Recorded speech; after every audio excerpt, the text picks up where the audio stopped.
Kia ora, and welcome back again to Real Talk, the Real Talk series with Indigenous women all over the world, and we're talking about well-being. We're talking about wealth.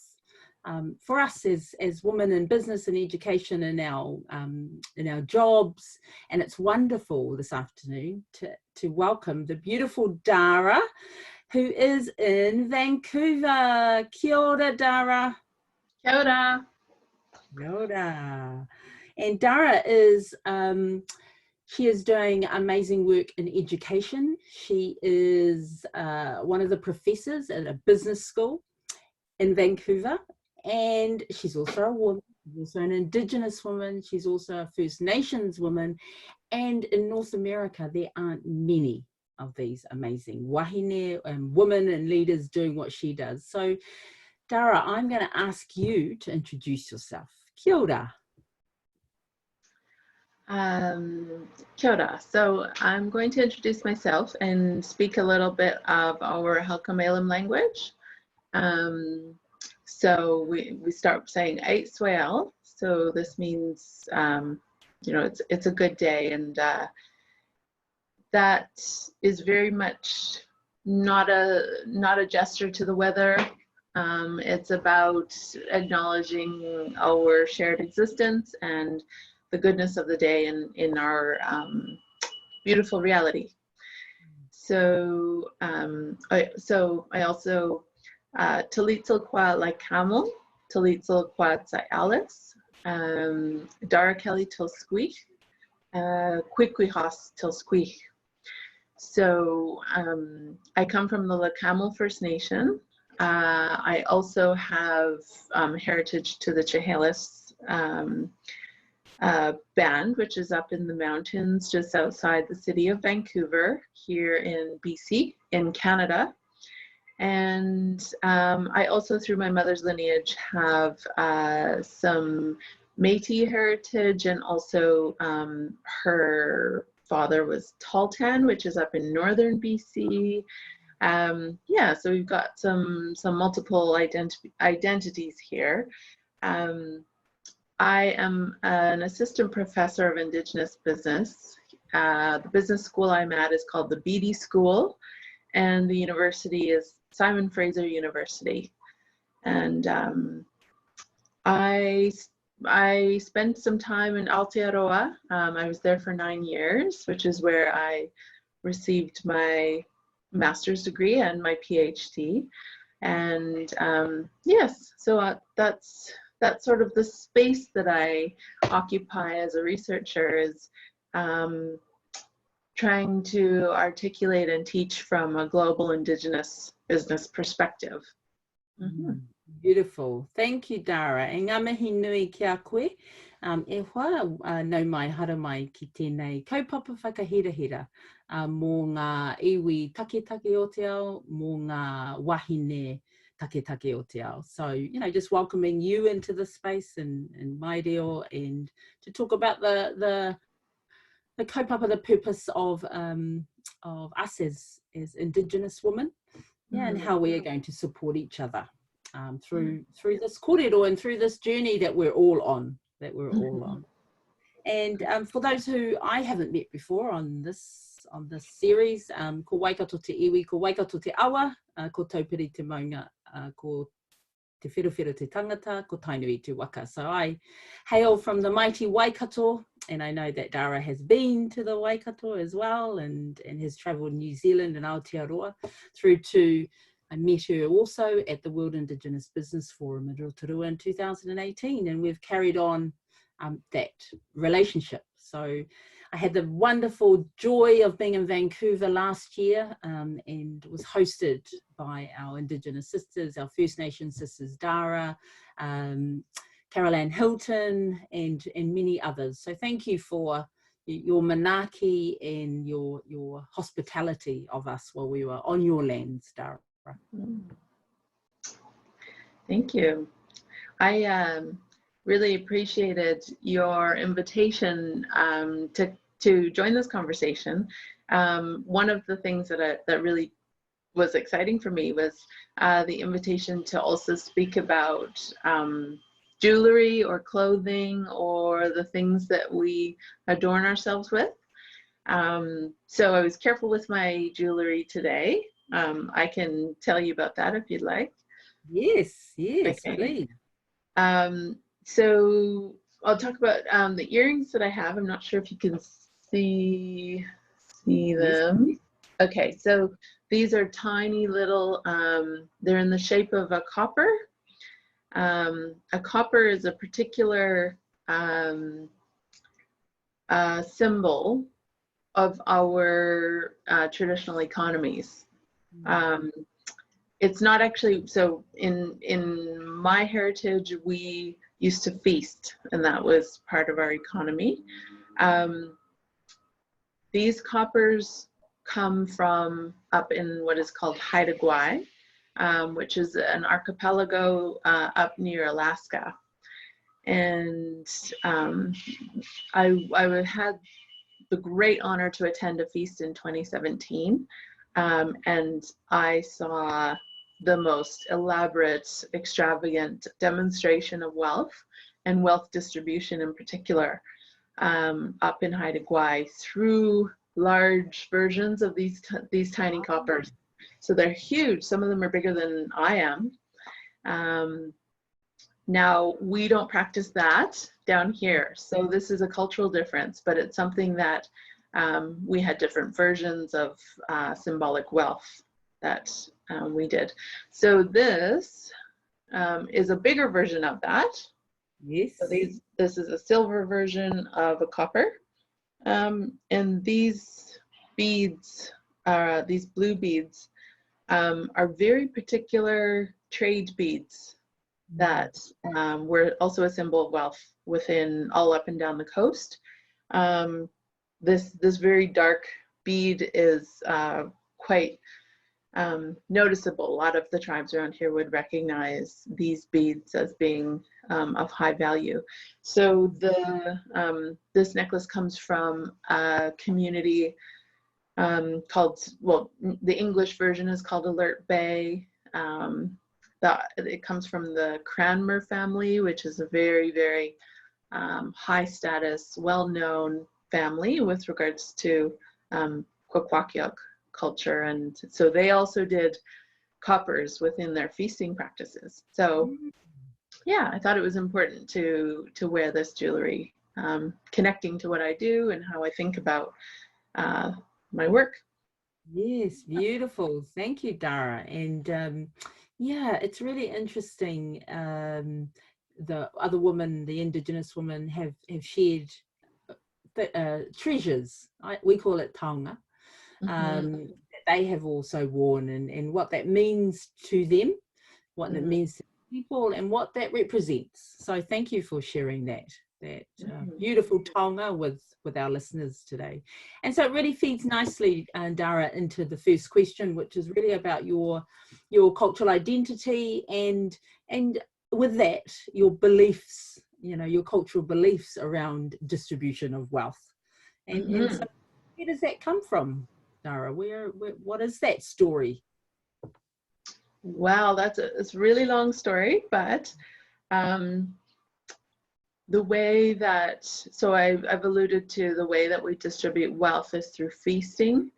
Our feasts were massive, and I know that in the early stages of my PhD research, this would have been back in 2012, I was originally looking at sort of comparing Maori feasts with our feasting practices, and just thinking about them,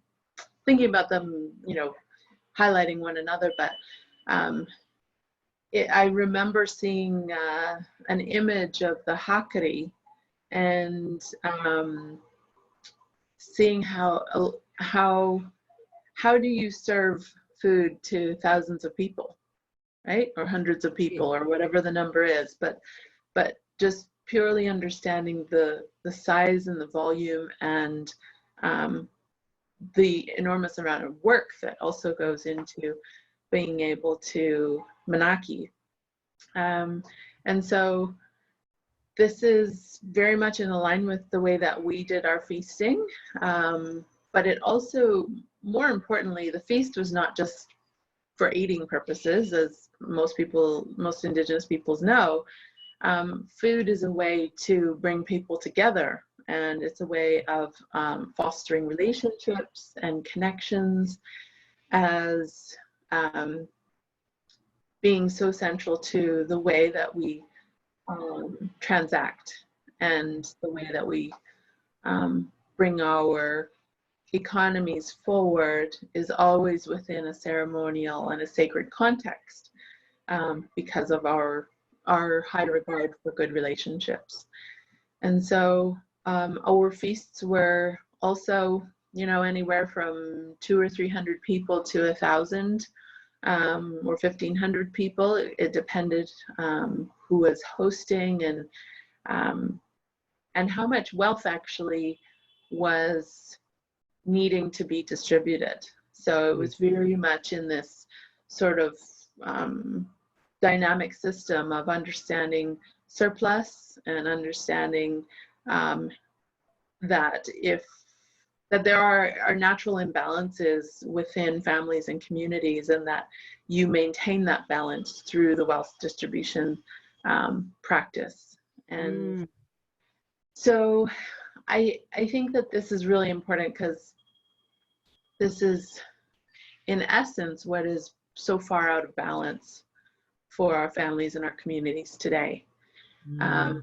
That if we have people who can't eat and who are really struggling to survive, once upon a time, this would have been the number one priority of our leaders and of our economies, was to make sure that that didn't happen, because all of our thriving was essential to being able to survive together.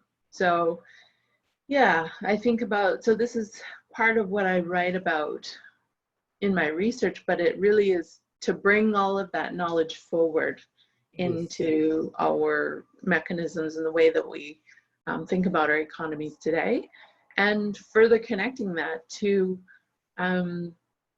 business development and this idea of growth. For what purpose is it?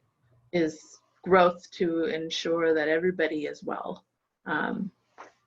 Yeah, so great. So you know, bringing that that cultural past and cultural traditions and cultural integrity into what you do today. What's changed? What's changed for you in your role now, and you know, in the business school? What's changed from your perspective? From what's changed within our families and communities? Yeah. Ooh, that's a tough one, because it's not easy to just say it's colonization and we've become separated from our lands and territories, and we've lost knowledge and we've lost our languages.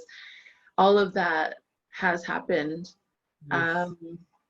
And the way that one of my elders described it to me was, he said it's like looking through this tiny little hole, almost like peering through a wall and feeling that there's a separation there, and we can see glimpses of the whole picture, but it's very difficult sometimes to build that whole picture all together and imagine as if we haven't lost a lot. But the fact is, we have lost a lot, and in many cases the rebuilding process requires some imagination, and it requires creativity, and it requires also a commitment to that future, no matter what we've lost, that despite that loss, we still have an obligation to the future generations. And so we have to find a way. Yeah. Yes. Yeah. Yeah. So, I mean, I think in terms of change, I think my job often within the classroom environment is bringing that conversation forward in the first place, because it's something that is almost like our communities, we all know, but the sense-making process is something that we really are still developing through, and we're trying to do that together. So if I can facilitate that in a classroom conversation, then I think that's a great place to start, and it becomes a way of framing opportunities. And I may not see how students in the classroom take that out to their communities, because I'm not part of those conversations. But that's great. That's it, the work has started. Yes, So. exactly. Started the conversation, and you know, the hope, which we absolutely need to have, that hope is that those conversations continue out into the community as they take the conversation into the communities. Yes. Yeah. And so so you talked about today and where you are and the present moment and business development. And so what are some of the not only challenges, because I don't want to only focus on challenges, you know, what are some of the successes and some of the wins that you are seeing for Indigenous, and let's talk about women, what we're here to do, and what are you seeing for them?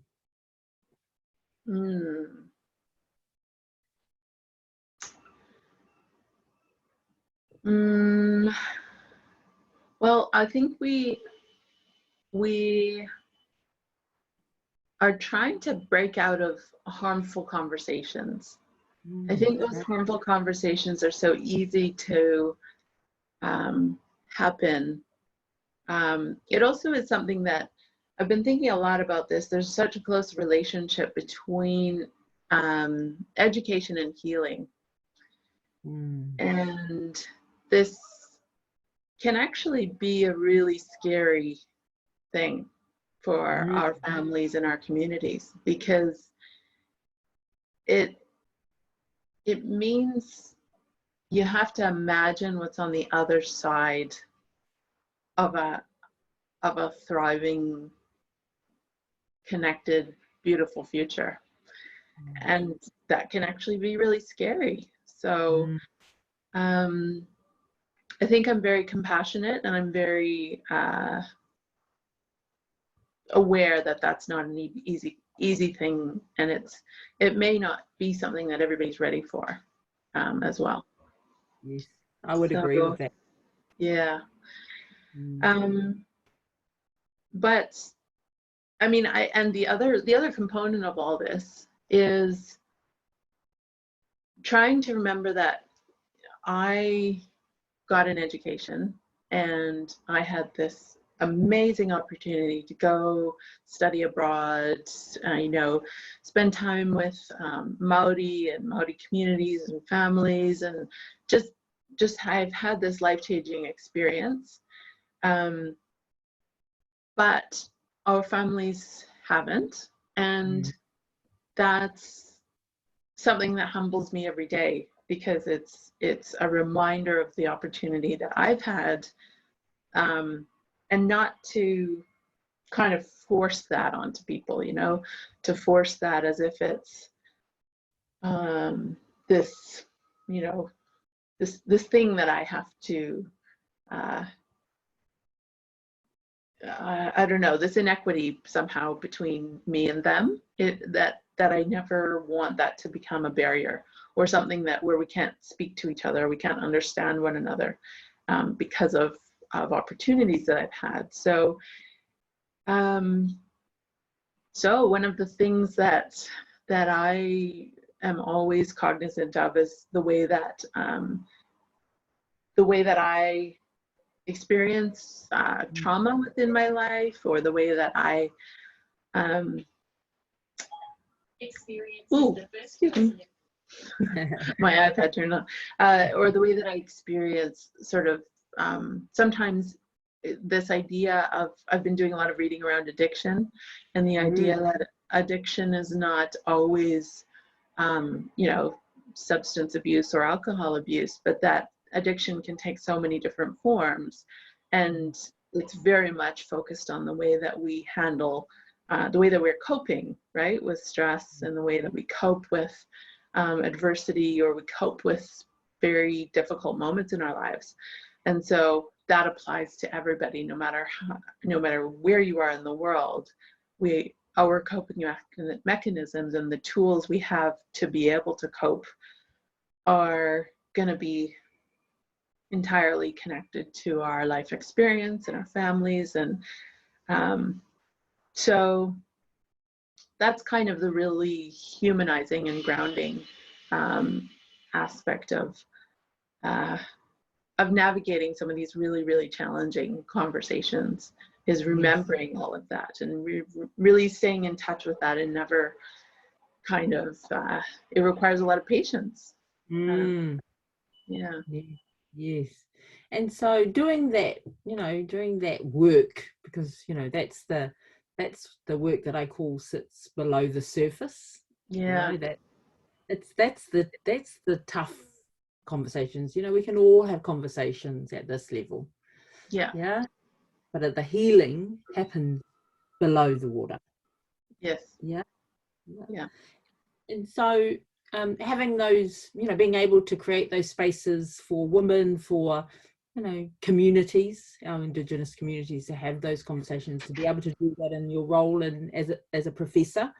What does the future look like then for us? So I know you do much more than what you've shared today. Is, you know, what is the outcome that we're ultimately, or what you're looking for through the work that you do and as a professor?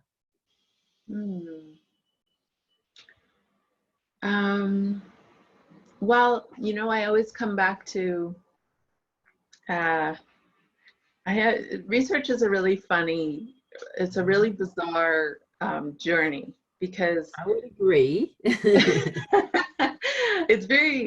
I feel like I'm constantly, you know, discovering new things about being a researcher and what this actually looks like every day. But one of my favorite moments, this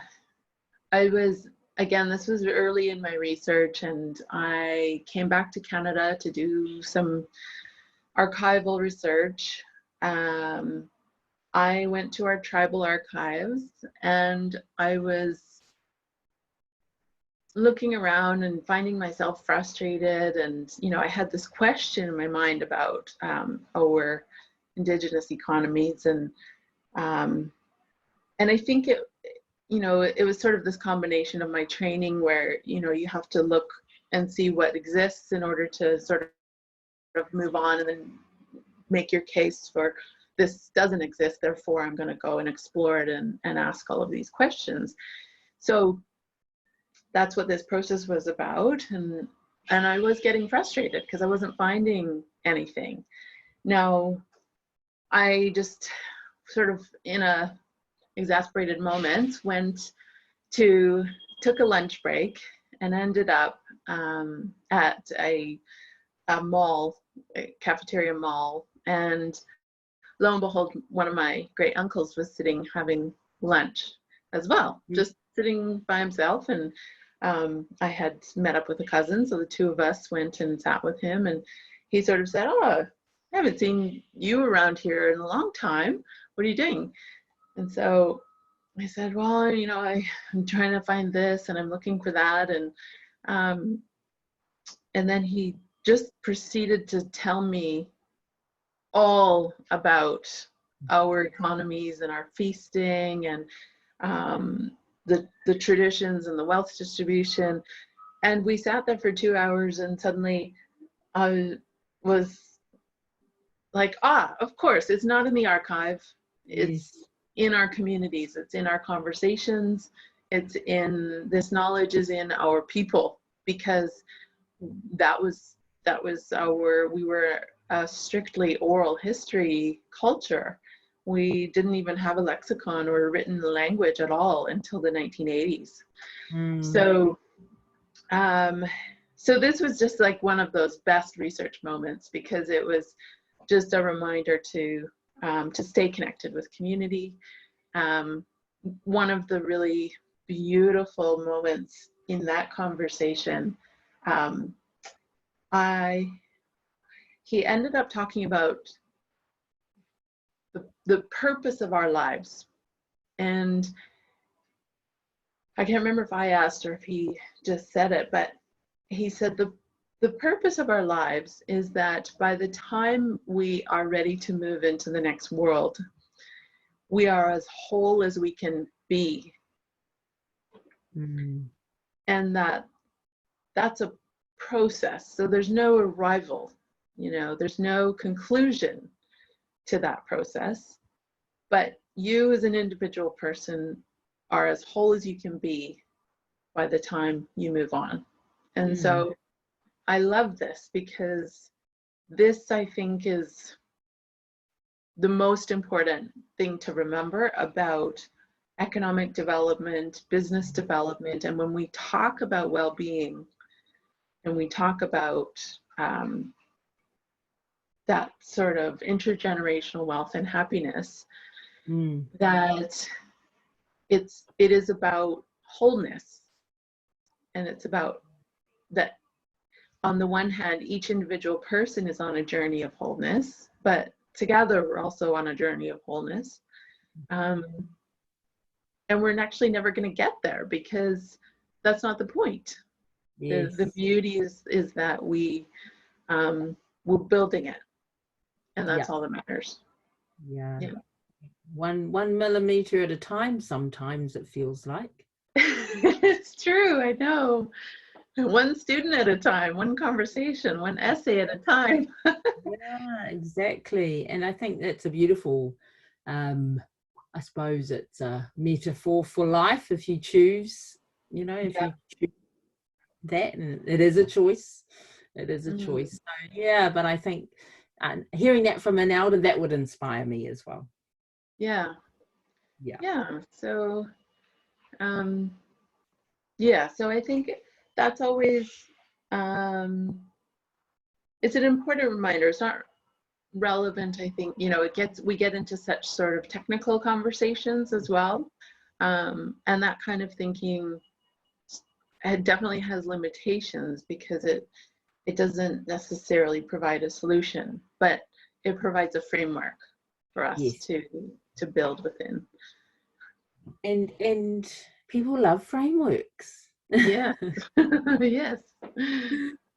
But hey, if I think about our traditional Indigenous knowledge, it was very much about, we had definitely ways of governing our community, our tribal areas.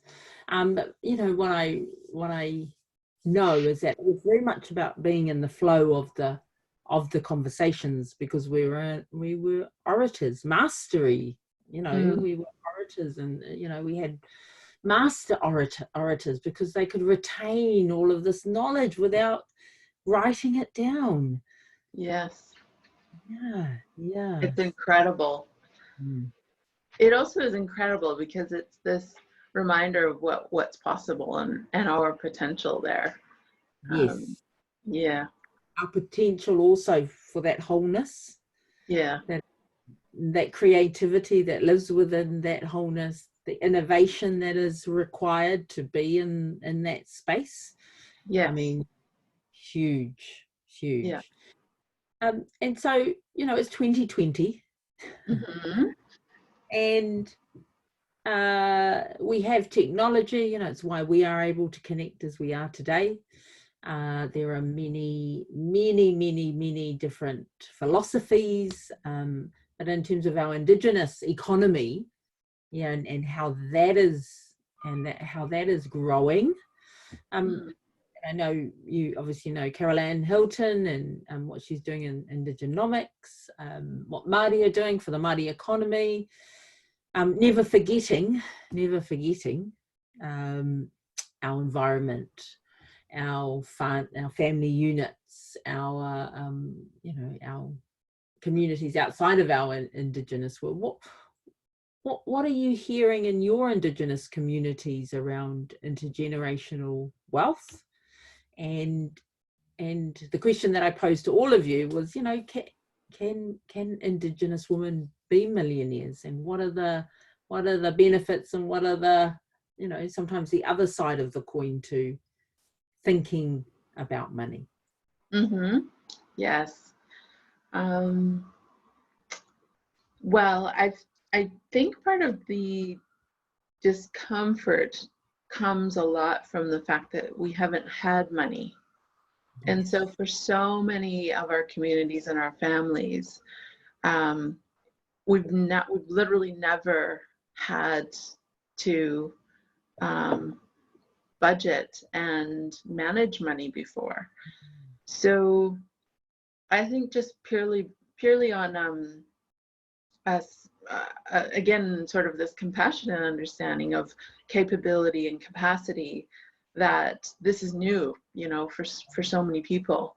And again, recognizing, new things and unfamiliar things can be scary sometimes. So the question of whether or not we can be wealthy, I think if we can get over that hurdle, or get over even just something that is can translate as a fear. I also I've been reading this book, Decolonizing Wealth, and he's Native American, and he's speaking about from a philanthropy perspective, about decolonizing the philanthropic community. But I really admire his message there, which says that money in and of itself is not bad. And I've often grappled with the idea of growth, that growth in and of itself is also not a bad thing. But it is about what is our relationship to money. So if we go back to what is it that money is doing or not doing, how are we bringing it into our communities responsibly and ethically? I think it's an enormous resource, and this is also where a lot of the conversation is focused on in the responsible investment community as well, where it's about what you do with that money, and how you define boundaries around it, and also how do you make that available for future generations. I think it's a great gift if we can bring it to a point where it's doing something really, really incredible and healing for us. I also think that's you could say the same thing for individual wealth, right? The way that I'm actually on a journey of I've been a student all my life, so I've never had wealth. I've never had a savings account that ever had any money in it, right? And so it's a new reality for me as well, is that I've worked my entire life for this job, and now that I've got it, there's all these new moments that are coming up, developmental moments, where I'm, trying to, our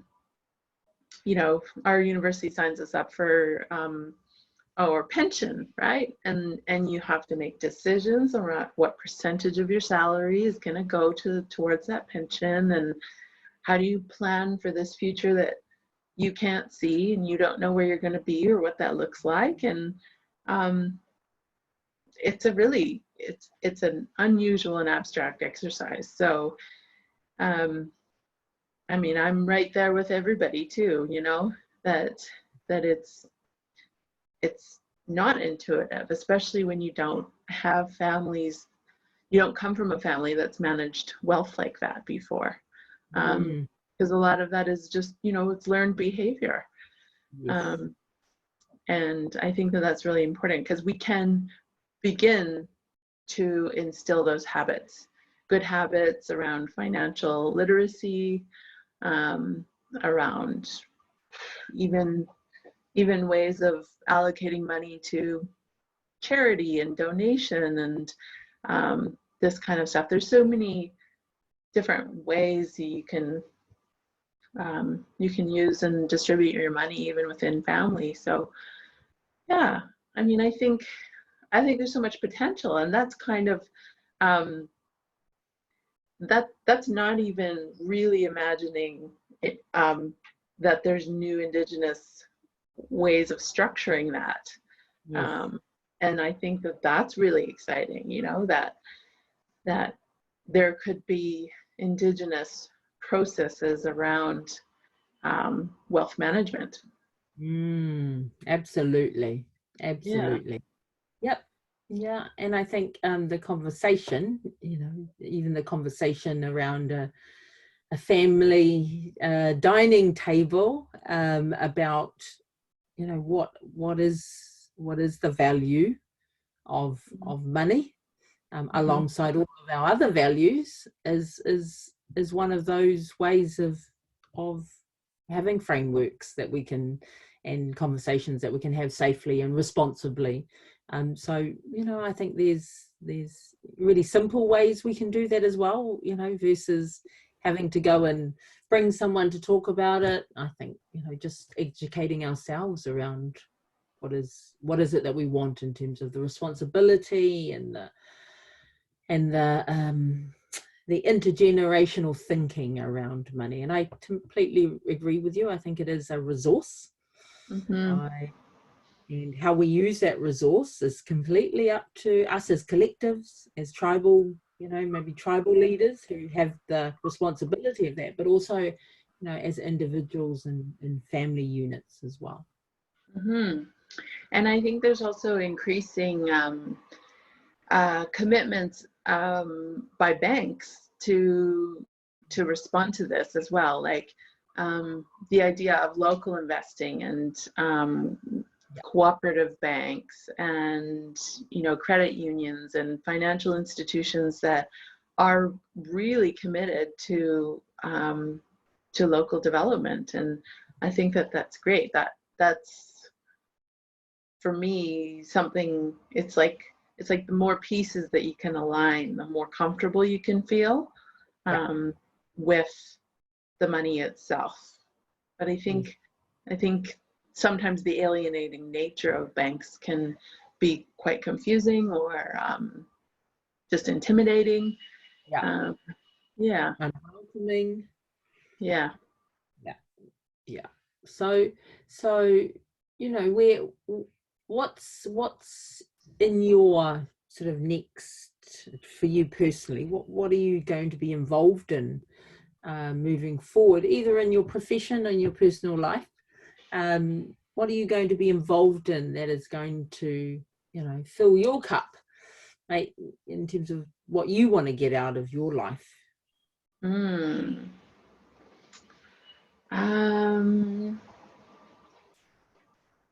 Well, professionally, my new interest is this responsible investing space. I was last week had two conferences, essential tasks of pension plan trustees, and that was really getting a handle on the sort of legal environment around this, and then also within the ESG factors and a lot of this undefined space as well. Where does where do Indigenous human rights fit within these sort of environment, social, and governance factors when we're taking that into account with responsible investing. One of the really challenging things that is really contentious within Indigenous environments, certainly here in this province and across Canada, is this issue of murdered and missing women. Yes. And for me, I'm having a really hard time reconciling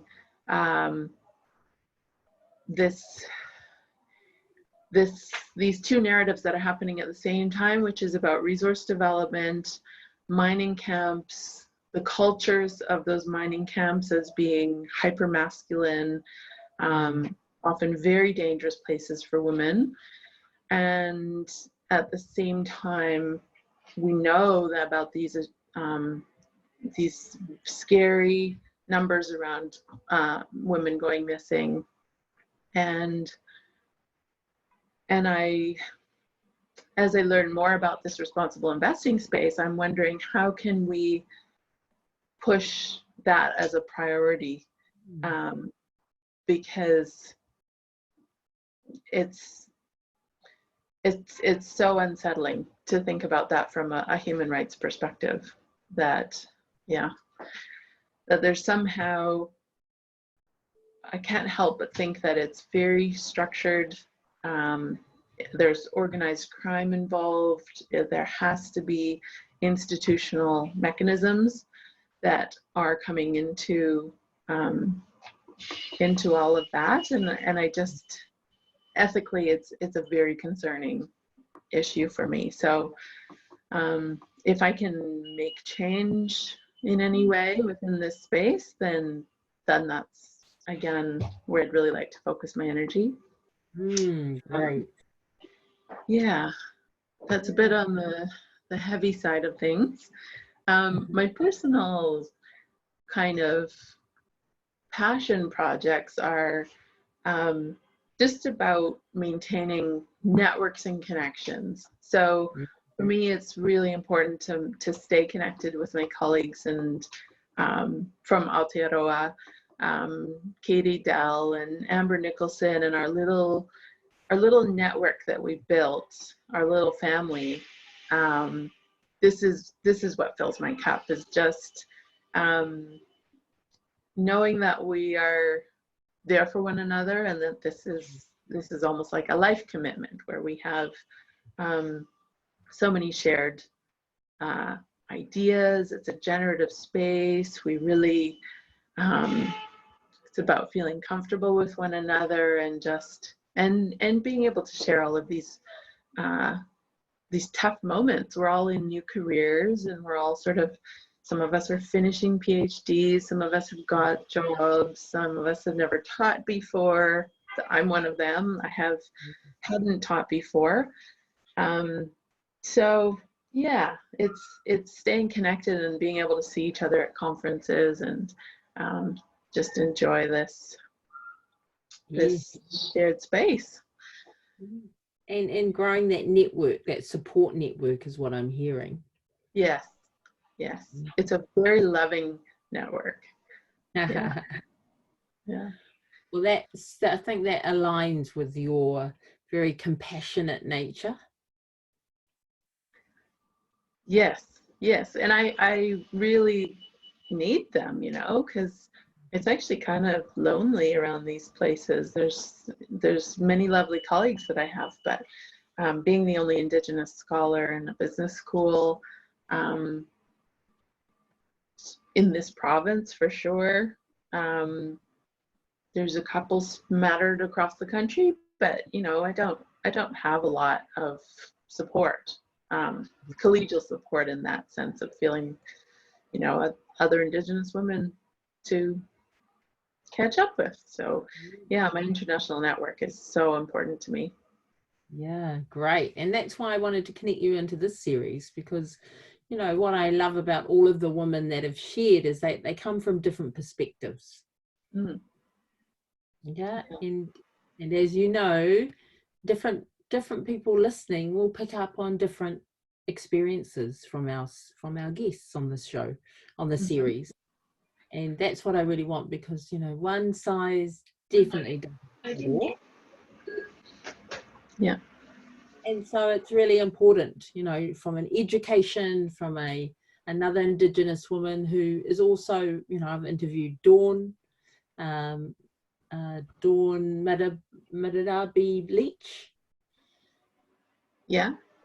He comes from her perspective, you know, she's also First Nations from Ontario. We've got Carol Ann, she comes from her perspective, yourself, and also Jace Meyer from Shopify. And she's coming from her, you know, very millennial, you know, tech background. And, you know, all of you someone might say, oh, they're all First Nations. I'm like, yeah, they are, but they're all completely different. Yes. And therein lies the beauty of and also the differences that we need to embrace in this space that we find ourselves in, you know, meeting at conferences, where we do need to sort of grab onto each other and support each other through this journey that we're all on. Yeah, because we're actually in worlds that can be very stark sometimes. Very. Yeah, great. And so as we sort of wrap up, Dara, is there anything that you'd really love to leave in terms of a key message for anyone who's listening, you know, especially for our young women or women out there, Indigenous women? Is there something that you'd like to leave with on the at the end of this?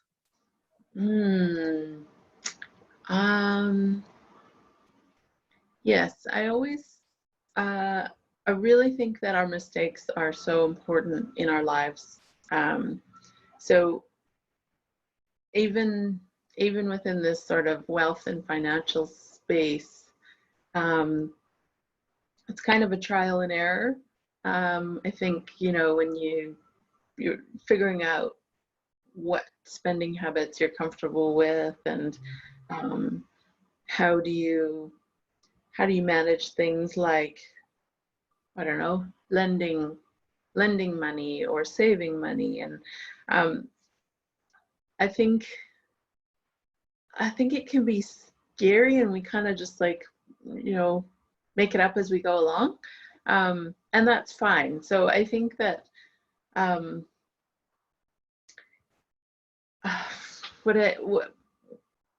really put emphasis on this idea of agency within our lives, you know, that that at the end of the day, it's your money and it's your life, and that you are absolutely the agent of whatever that money means to you.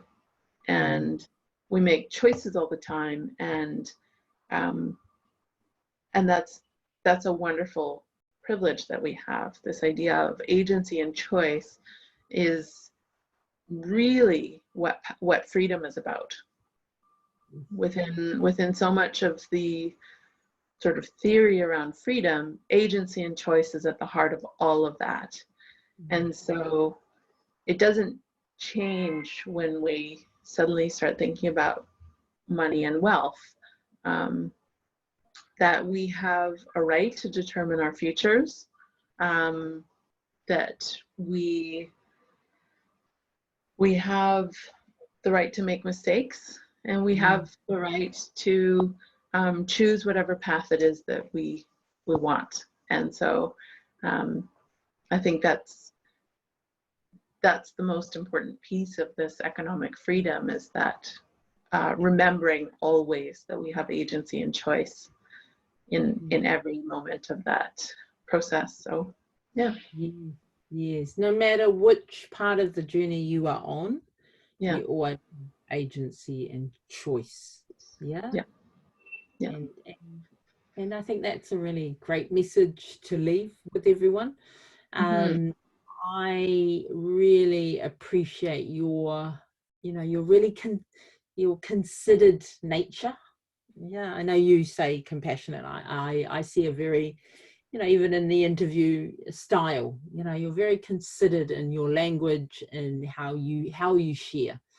And so, you know, I just want to acknowledge you for that, because it's wonderful to go through and listen. You know, I'm very much in listening mode in this interview, because of the consideration you have taken to be here, be present, and to share of yourself so generously. So, Dara, I am going to say thank you from my heart to your heart. Ngā mihi nui kia koe i te mana wahine. So just raising my hands to you. Yes, we raise our hands. Yes. Thank you.